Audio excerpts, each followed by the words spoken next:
Assalamualaikum warahmatullahi wabarakatuh. Alhamdulillahirabbil alamin wa bihi nasta'in wa ala umuri dunya waddin. Wassalatu wassalamu ala asrofil anbiya'i wal mursalin wa ala alihi wa sahbihi ajma'in, amma ba'du.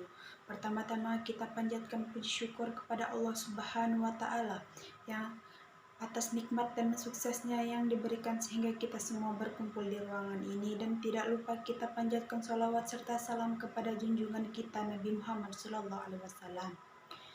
Yang saya hormati Bapak Herpin Yogi Pradikta MHI selaku dosen pengampu dan teman-teman semua yang saya banggakan.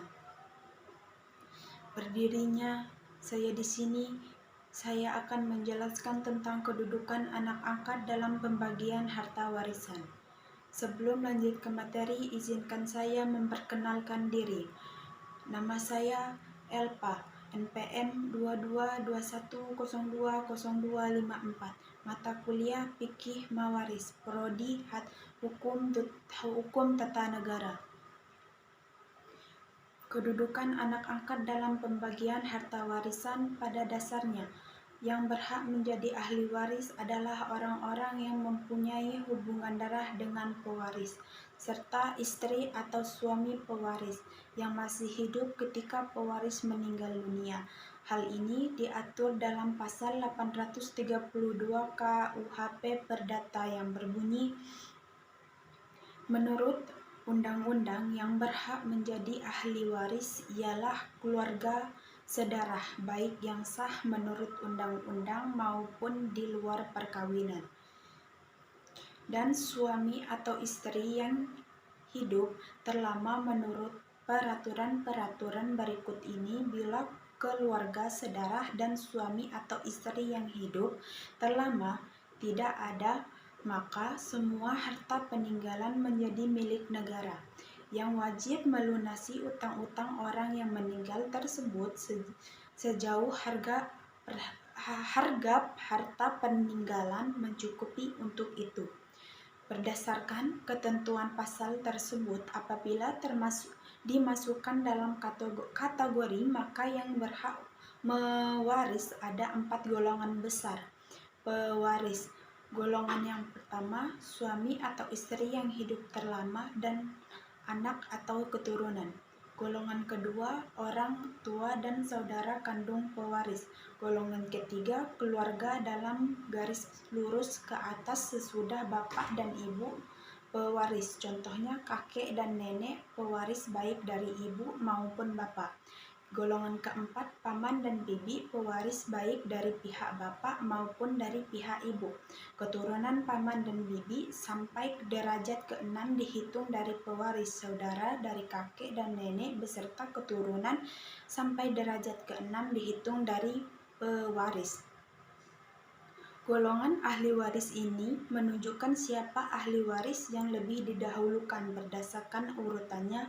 Arti ahli waris di golongan 2 tidak bisa mewarisi harta peninggalan pewaris. Dalam hal ini, waris golongan 1 masih ada. Lalu bagaimana dengan anak angkat? Karena prinsip dari pewarisan adalah adanya hubungan darah, maka apakah secara hukum anak angkat yang bukan keturunan langsung dari pewaris tidak berhak mendapatkan warisan dari pewaris?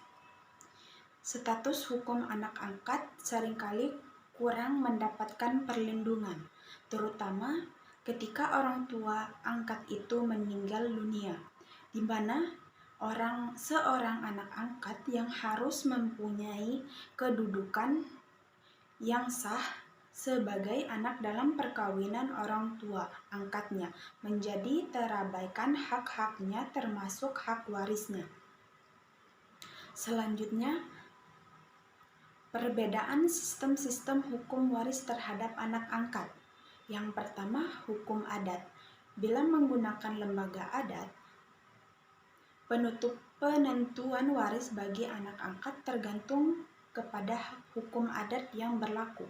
Bagi keluarga yang pramental, misalnya suku Jawa, pengangkatan anak tidak otomatis memutuskan tali keluarga antara anak itu dengan orang tua kandungnya.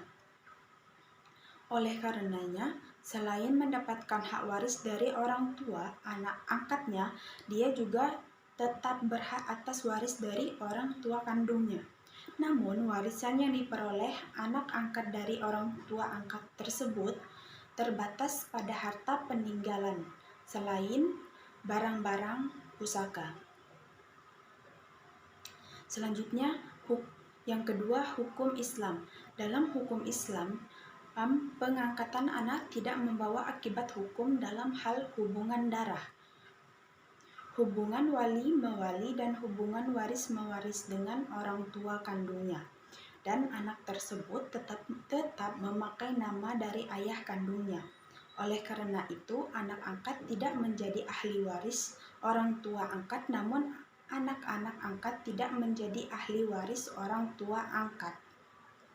Namun, anak angkat boleh mendapatkan harta dari orang tua angkatnya melalui wasiat besarnya. Wasiat ini pula ditentukan tidak boleh melebihi 1/3 harta warisan.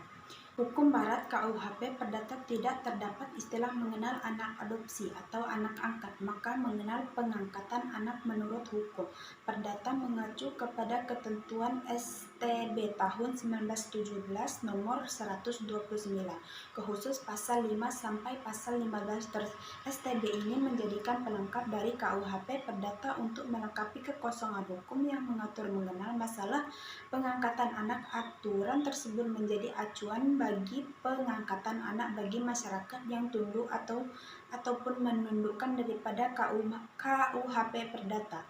STB 1917 nomor 19 mengatur tentang pengangkatan anak bagi orang Tionghoa yang selain memungkinkan pengangkatan anak boleh yang terikat perkawinan juga bagi yang pernah terikat perkawinan, duda atau janda. STB 1917-019 mengatur bahwa pengangkatan anak hanya dimungkinkan untuk anak laki-laki, namun jurisprudensi Putusan VN Istimewa Jakarta tanggal 29 Mei 1963 telah membolehkan pengangkatan anak perempuan dan hanya dapat dilakukan dengan akte notaris.